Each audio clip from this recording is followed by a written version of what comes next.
AI, AI, AI, AI, AI, AI. More agentic capabilities. An AI agent. Agents. Agentic workflows. Agents. Agentic. Agentic. ఎక్కడ చూసినా ఈ agents అనేవి బాగా trend అవుతున్నాయి. మీరు 2025లో ఏదైనా బెస్ట్ ట్రెండింగ్ స్కిల్ ఉందంటే అది how to build AI agents.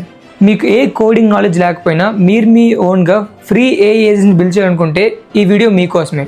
Present మార్కెట్లో చాలామంది ఈ ఏఐ ఏజెంట్ బిల్డ్ చేసి బిజినెస్ సెల్ చేసి ల్యాక్స్ ఆఫ్ ఇన్కమ్ ఎర్న్ చేస్తున్నారు. సో అసలు ఎంత ట్రెండింగ్లో ఉన్న అసలు ఏ ఏజెంట్స్ ఏంటి, ఏ ఏజెంట్స్ ఎలా వర్క్ అవుతాయి, అండ్ ఈ ఏ ఏజెంట్స్ని బిగినింగ్ నుండి ఎండ్ వరకు ఎలా క్రియేట్ చేయాలి, స్టెప్ బై స్టెప్ నేను అన్ని ప్రాక్టికల్గా మీకు చూపిస్తాను. సో మీరు నన్ను ఫాలో అవ్వండి, మీరు కూడా ఫాలో చేయండి. వీడియో కంప్లీట్ అయ్యేలోపు మీరు ఏ ఏజెంట్స్ ఎలా బిల్డ్ చేయాలో కంప్లీట్గా తెలుసుకుంటారు. సో వీడియోని ఎక్కడ స్కిప్ చేయకుండా వీడియోని లాస్ట్ వరకు చూడండి. అసలు ఫస్ట్ ఏ ఏజెంట్స్ అంటే ఏంటి? చాలా సింపుల్. ఏ ఏజెంట్స్ అంటే సింపుల్గా మీకు ఒక పర్సనల్ డిజిటల్ అసిస్టెంట్ ఉన్నట్టే. ఫర్ ఎగ్జాంపుల్ సింపుల్ చెప్పాలంటే మీకు ఒక రోబో ఉన్నట్లే మీ చేతిలో. ఫర్ ఎగ్జాంపుల్ మీకు ఏవైనా సింపుల్ వర్క్స్ ఉంటాయి కదా, లైక్ డైలీ రిపీటెడ్ టాస్క్స్ ఉంటాయి కదా, ఆ టాస్క్ని మనం లైక్ ఆటోమేట్ చేయొచ్చు. ఈ ఏ ఏజెంట్ అనేది మీ పర్సనల్ వర్క్స్లో మీకు చాలా హెల్ప్ అవుతుంది. ఏవైతే మీరు ఆటోమేటెడ్గా చేసే వర్క్స్ ఉంటాయో అవి మీరు ఈజీగా చేయొచ్చు. ఎవరికైనా మెయిల్ సెండ్ చేయడం లేదా కాల్స్ లిఫ్ట్ చేయడం, ఇలాంటి వర్క్స్ అన్ని మీరు ఈ ఏ ఏజెంట్స్ ద్వారా ఆటోమేట్ చేయొచ్చు.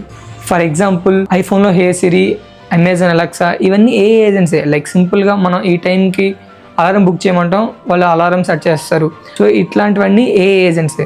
సో ఇప్పుడు నేను మీకోసం ఒక సింపుల్ గూగుల్ సెర్చ్ ఏజెంట్ని ఎలా బిల్డ్ చేస్తానో మీకు చూపిస్తాను. మీరు కూడా నాతో పాటు ప్రాక్టీస్ చేయండి. ఈ వీడియో కంప్లీట్ అయ్యేలోపు మీరు కూడా ఒక ఏ ఏజెంట్ ఎలా బిల్డ్ చేయాలో తెలుసుకుంటారు. అది కూడా కంప్లీట్లీ ఫ్రీగా, మీకు ఏ కోడింగ్ నాలెడ్జ్ లేకపోయినా సరే. అనుకుంటే గూగుల్లోకి వెళ్ళి అన్ని టైం సెర్చ్ చేయండి. అక్కడ ఏ వర్క్లో ఆటోమేషన్ ఉంది కదా, అది క్లిక్ చేయండి. క్లిక్ చేసిన తర్వాత ఇక్కడ గెట్ స్టార్టెడ్ ఫర్ ఫ్రీ అని ఉంది కదా, అది క్లిక్ చేస్తే మీకు ఇలా ఇంటర్ఫేస్ వస్తుంది. సో ఇక్కడ మీ ఫుల్ నేమ్ మీ ఈమెయిల్ అండ్ పాస్వర్డ్ క్రియేట్ చేసుకోండి. ఒకసారి మీ డీటెయిల్స్ అని ఇచ్చి ఇక్కడ స్టార్ట్ 14 ఫ్రీ డే అని క్లిక్ చేయండి. సో ఇట్లా నార్మల్ క్వశ్చన్స్ వస్తాయి, అవి మీరు జస్ట్ ఇగ్నోర్ చేసేయండి, ఏం కాదు. వన్స్ మీకు అకౌంట్ క్రియేట్ అయ్యాక your work place is ready, start ordering వస్తుంది. ఇది కంప్లీట్ N10 ఓవర్వ్యూ. నేను మీకు ఈ క్లాస్లో అసలు ఒక బేసిక్ ఏ ఏజెంట్ని, ఒక చాట్ బాట్ని ఎలా క్రియేట్ చేయాలో చెప్తాను. మీరు ఏ ఏజెంట్ అయినా లేదా ఏదైనా వర్క్లో స్టార్ట్ చేయాలంటే ఫస్ట్ మీరు ఇక్కడ క్లిక్ చేయాలి. క్లిక్ చేస్తే ఏ ఆటోమేషన్ అయినా ఒక ట్రిగ్గర్తో స్టార్ట్ అవుతుంది. సో ఇక్కడ మీకు ఆ ట్రిగ్గర్స్ అన్నీ వస్తాయి. మనం ఒక చాట్ బాట్ క్రియేట్ చేస్తాం కాబట్టి ఇది క్లిక్ చేసుకుంటే మనకు ఆన్ చాట్ మ్యాచ్ వస్తుంది. ఇదేంటే మనం దీంతో చాట్ చేసుకోవచ్చు. ఫర్ ఎగ్జాంపుల్ నేను చూడండి హాయ్ అని మ్యాచ్ చేస్తాను. ఇక్కడ నోడ్ ఎగ్జిక్యూట్ అయింది కానీ నాకు ఇది రిప్లై అవ్వలేదు, ఎందుకంటే దీనికి ఒక చాట్ బాట్ కానీ లైక్ దీనికి ఒక LLM కానీ ఏ ఏజెంట్ కానీ కనెక్ట్ అయ్యలేదు. సో మనం ఇప్పుడు దీనికి ఒక ఏ ఏజెంట్ని కనెక్ట్ చేద్దాం. సో ఇక్కడ క్లిక్ చేస్తే మనకి ఏ ఏజెంట్ ఉంటుంది. సో మనకి ఇప్పుడు ఏ ఏజెంట్ వచ్చింది. కానీ మీరు ఇక్కడ చూస్తే ఇక్కడ రెడ్ సింబల్ ఉంది, ఎందుకంటే ఏ ఏజెంట్ అయినా మనకి 3 మెయిన్ టూల్స్ ఉంటాయి. ఒకటి చాట్ మోడల్, అంటే చాట్ GPT, LLMs, వీటిని చాట్ మోడల్ అంటారు. అండ్ మెమరీ ఏంటంటే మనం ఫర్ ఎగ్జాంపుల్ ఒక 3 టైమ్స్ దాన్ని మ్యాచ్ చేస్తే ఆ మెసేజ్ని అది స్టోర్ చేసుకుంటుంది, అందుకు మెమరీ కావాలి. అండ్ టూల్ అంటే మనం ఈ ఏ ఏజెంట్ ఏదైనా వర్క్ చేస్తున్నాం అనుకోండి, ఫర్ ఎగ్జాంపుల్ ఈమెయిల్ సెండ్ చేయడం లేదా ఏదైనా వర్క్ చేయడం లేదా గూగుల్లో సెర్చ్ అన్ని మనం తెచ్చుకోవడం, ఏ టూల్ కావాలన్నా మనకి ఇక్కడ టూల్స్ అన్నీ ఉంటాయి అన్నమాట. సో ఏ ఏజెంట్ కావాల్సిన 3 మెయిన్ టూల్స్, ఒకటి చాట్ మోడల్ కావాలి మనం చాట్ చేయడానికి, అండ్ మనం చాట్ చేసిన స్టోర్ చేసిన మెమరీ కావాలి, అండ్ టూల్ వచ్చేసి మనం ఏదైనా ఒక టాస్క్ పెర్ఫామ్ చేయడానికి టూల్ కావాలి. సో చాట్ మోడల్కి చాట్ GPT తీసుకుందాం.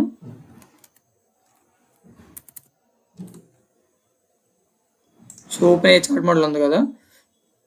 సో మనం ఇప్పుడు కొత్తగా స్టార్ట్ చేసిన వాళ్ళకి మాత్రమే మనకి N10 వాడు 100 ఫ్రీ క్రెడిట్స్ ఇస్తాడు. ఒకవేళ మీరు కొత్తగా స్టార్ట్ చేయకపోతే మీరు ఈ క్రెడిట్స్ అన్ని ఓపెన్ అయ్యేలో పర్చేస్ చేయాలి API కీతో. సో ఇక్కడ నేను క్లెయిమ్ క్రెడిట్ కొట్టాను కదా. మనం ఎటువంటిది లైక్ ఏదైనా మనం N10లో కనెక్ట్ చేయాలంటే మన క్రెడెన్షియల్స్ చాలా ఇంపార్టెంట్.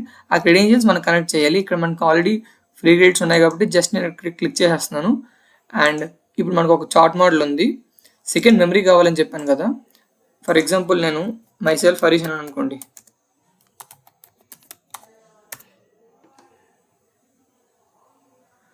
హలో హరీష్ అవుకొని అసిస్టెంట్ ఉంది కదా అని నాకు రిప్లై ఇచ్చింది. ఫర్ ఎగ్జాంపుల్ ఇప్పుడు నేను వాట్ ఈజ్ మై నేమ్ అన్నాను అనుకోండి.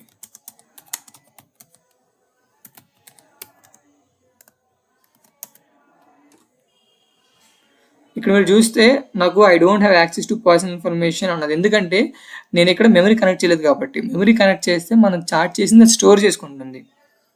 సో N8N వాడే మనకు ఒక సింపుల్ మెమరీ ఇస్తాడు. సో ఎన్ని మెసేజ్ వరకు స్టోర్ చేసుకోవాలి మనకి ఇక్కడ ఉంటుంది. కాంటాక్ట్స్ విండోలు ఎంత అని 5, 10 ఎంత మనం ఇచ్చుకోవచ్చు. సో ఇప్పుడు నేను మై సెల్ఫ్ హరీష్ అని ఇప్పుడు నేను వాట్ ఈజ్ మై నేమ్ అని ఇస్తాను చూడండి.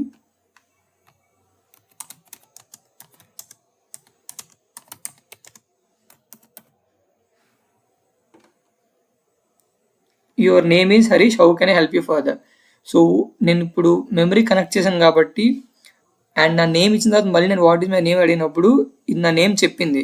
ఎందుకంటే మెమరీ కనెక్ట్ చేస్తే మెమరీ స్టోర్ చేసుకుంటుంది. మనం ఒకే మెసేజ్ 10 సార్లు ఇవ్వాల్సిన అవసరం లేదు. సో అందుకే మెమరీ చాలా ఇంపార్టెంట్. ఒక ఏ ఏజెంట్కి కావాల్సింది ఒక చార్ట్ మోడల్, ఒక మెమరీ అండ్ ఇంకొక టూల్. ఫర్ ఎగ్జాంపుల్ ఇదే చార్ట్ బాట్ని, ఫర్ ఎగ్జాంపుల్ ఇది బేసిక్ చార్ట్ బాట్. ఇప్పుడు ఏదైతే మీరు చార్ట్ చేస్తారో ఈ బేసిక్ చార్ట్ బాట్ మీరు ఎక్కడైనా యూజ్ చేసుకోవచ్చు.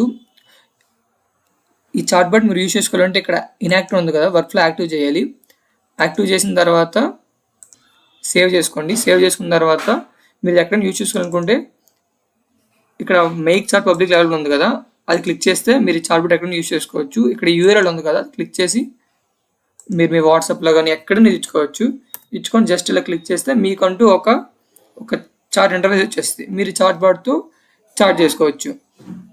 ఇప్పుడు మనం చార్ట్ బాట్తో ఎలా అయినా చార్ట్ చేసుకోవచ్చు. ఏవైనా అడగవచ్చు, టెల్ మీ అబౌట్ AI అని.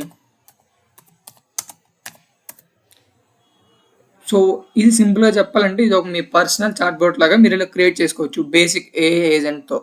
సో చూసారా మనకి AI అంటే ఎవ్రీథింగ్ క్లియర్గా చెప్పింది. సో ఈ బేసిక్ చార్ట్ బోర్డ్ని మీరు ఎక్కడైనా యూజ్ చేసుకోవచ్చు నార్మల్గా. ఇది నార్మల్ AI ఏజెంట్తో ఒక basic chart board. Video useful అనిపిస్తే ఛానల్ సబ్స్క్రైబ్ చేసుకుని వీడియో లైక్ చేయండి. దీంతో పాటు నెక్స్ట్ వీడియోస్లో మీకు AI ఏజెంట్స్ని ఇంకా అడ్వాన్స్డ్ AI ఏజెంట్ని ఎలా బిల్డ్ చేయాలి అండ్ ఎలా సెల్ చేయాలి, ఎలా మనీ ఎర్న్ చేయాలో కూడా నేను మీకు అన్ని క్లియర్గా చెప్తాను. మీకు ఇంకా ఏమైనా డౌట్స్ ఉంటే కామెంట్లో చెప్పండి.